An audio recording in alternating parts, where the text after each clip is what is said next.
Ƙasar Jamhuriyar Musulunci ta Iran ta yi magana a dangane da batun kai hari domin kashe Donald Trump, inda ta ce da mun shirya kai wa Trump hari a Turkiyya babu abin da zai hana mu aiwatar.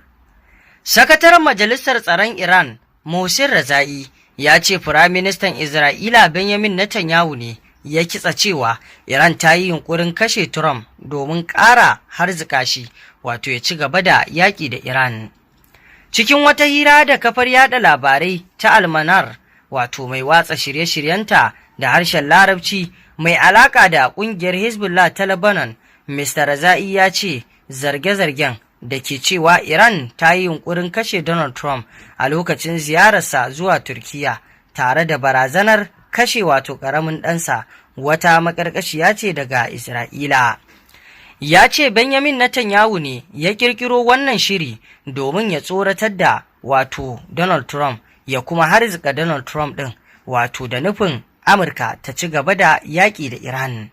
A cikin bidiyon hirar wadda kafafen yada labaran Iran ciki har da kamfanin dillancin labarai na suka wallafa wasu ɓangarorinta, Razai ya ce Netanyahu ya tsorata Trump ta hanyar yada labaran ƙarya game da wata maƙarƙashiya da Iran ke yi domin kashe shi, lamarin da ya rikita masa tunani kan wato matakan da zai ɗauka.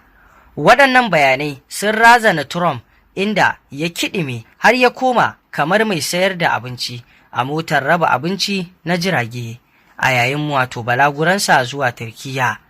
Sakataren tsaron ya ce ko kusa ko alama Iran bata ƙudiri wannan aniya ba, inda mun yanke shawarar yin hakan babu abin da zai hana mu aiwatar da shi, amma wannan labarin ba komai bane illa dabarar yaudara ta Netanyahu, Firaministan Isra'ila. Iran bata shirya komai ba kan batun wato kai wa Trump hari yayin da ya je Turkiyya. Haka zalika da batun kashe ɗan Netanyahu, Firaministan Isra'ila, duka haɗi ne, inda ya bayyana cewa babu shakka duka wannan haɗi ne da kuma wato maganganu shiryayyu da Netanyahu ya yi su, ba wani abu ne ya sanya shi ya yi su illa ya ƙara harzika Donald Trump kan wannan yaƙin ya ci gaba domin Trump kai ya dakata. Kamar yadda aka gani, Donald Trump yana so a shawo kan al'amari a dakatar da yaƙi, shi kuma Netanyahu, Firaministan Isra'ila, baya son duk wani abu da zai kawo cikas ko tasgaro na dakatar da yaƙin, shi ya sanya yake ɗauko maganganu waɗanda suke ba haka ba